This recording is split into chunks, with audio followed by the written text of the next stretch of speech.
দাওয়াত ও তাবলীগের সকল সাথীদের বিবেকের নিকট একটি প্রশ্ন করতে চাই। বিশেষ করে আমাদের যে ভাইয়েরা আজকে নিজামুদ্দিনকে মানছেন না, আপনারা আলেমদের সাথে আছেন বলে গলা ফাটিয়ে আওয়াজ করছেন। আপনারা কি খেয়াল করেছেন যে বৃহত্তর উলামায়ে কেরাম আজকে দাওয়াত ও তাবলীগের এই পক্ষে যারা ঐক্যের আহ্বান করছেন তাদের পক্ষ অবলম্বন করেছেন?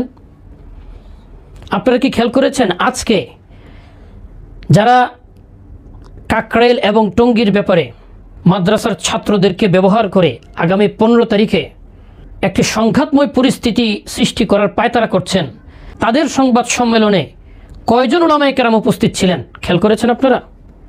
এবং তারা কারা সেটাকে আপনারা খেয়াল করেছেন? তাদের পরিচয় দেওয়ার আগে ছোট্ট করে বলতে চাই, এই গুটি কয়েক ব্যক্তি সারা বাংলাদেশের হক্কানি উলামায়ে কেরাম থেকে বিচ্ছিন্ন হয়ে গেছেন। এমনকি এদের সাথে দাওয়াত ও তাবলীগের সাথীদেরও কোনো সম্পর্ক নেই। এটা গতকাল আপনারা দেখেছেন। গতকাল যখন সকালে কাকরাইল মসজিদে আপনারা আপনাদের সুরাদেরকে সাথী নিয়ে 15 তারিখে সংঘাত তৈরি করার মাশওয়ারা করছিলেন, তখন জুবায়ের সাহেব দামাত বারাকাতুহুম স্পষ্ট করে বলে দিয়েছেন তিনি এসবের সাথে একমত নন। সাথীরা জিজ্ঞেস করলো আমরা কি লাঠি নিয়ে আসবো, প্রস্তুতি নিয়ে আসবো? তিনি বললেন লাঠি আনার তো প্রশ্নই আসে না, সকল সাথী শান্তিপূর্ণভাবে জিকিরে ফিকিরে থাকবেন। এর দ্বারা আপনারা কি বুঝলেন? এর দ্বারা একটা জিনিস স্পষ্ট বোঝা যাচ্ছে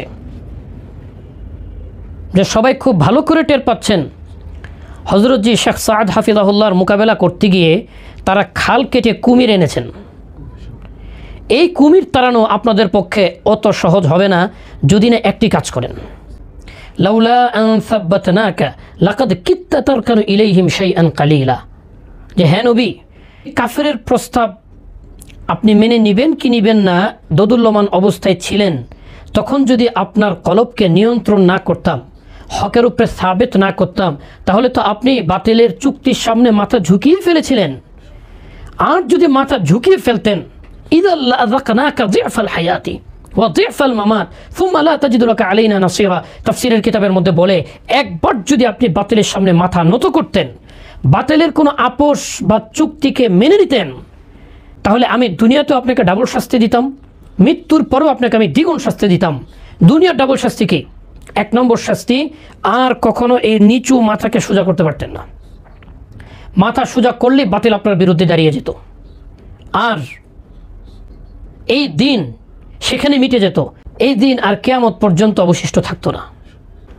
অতএব আমার প্রিয় ভাইদের নিকট বিনীত আরজ হচ্ছে, আজকের সংবাদ সম্মেলনের পর আপনারা খুব ভালোভাবে বুঝতে পারছেন যে বাংলাদেশে জমিয়তে উলামা ইসলাম নামে যে সংগঠনটি ছিল, যার নামের অর্থই হচ্ছে জমিয়ত অর্থাৎ ঐক্যবদ্ধ করা, একতার প্ল্যাটফর্ম, সেটাই আজ ভেঙে 5 টুকরা হয়ে গেছে।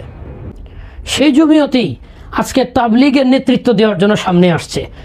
বুঝতেই পারছেন যে আপনারাও কয় টুকরায় বিভক্ত হবেন।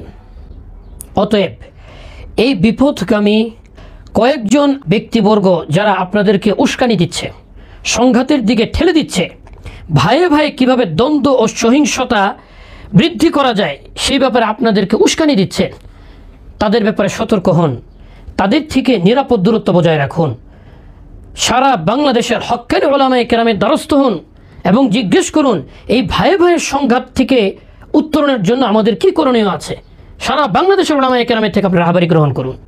নিজামুদ্দিনের বিরুদ্ধে অবস্থানকারী আমার তাবলীগের ভাইরা, একটু খেয়াল করে দেখবেন আমরা এবং আপনারা একই আছি।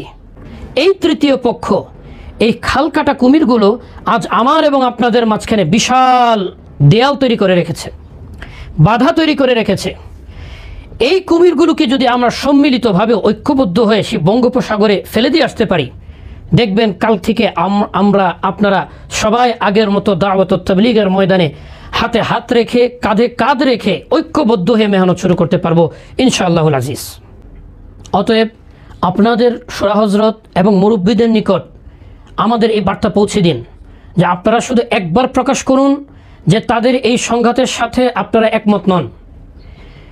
এই ভাতৃঘাতী দ্বন্দ্বে আপনারা সামনে আসতে চাচ্ছেন না, এতটুক কথা শুধু আপনারা প্রকাশ করুন।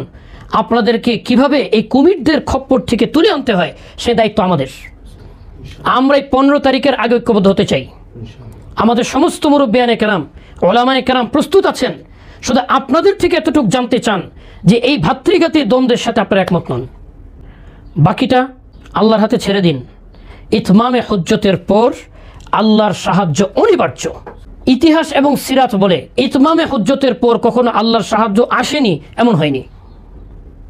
ওদের ব্যাপারে আল্লাহই যথেষ্ট হয়ে যাবেন ইনশাআল্লাহুল আজিজ।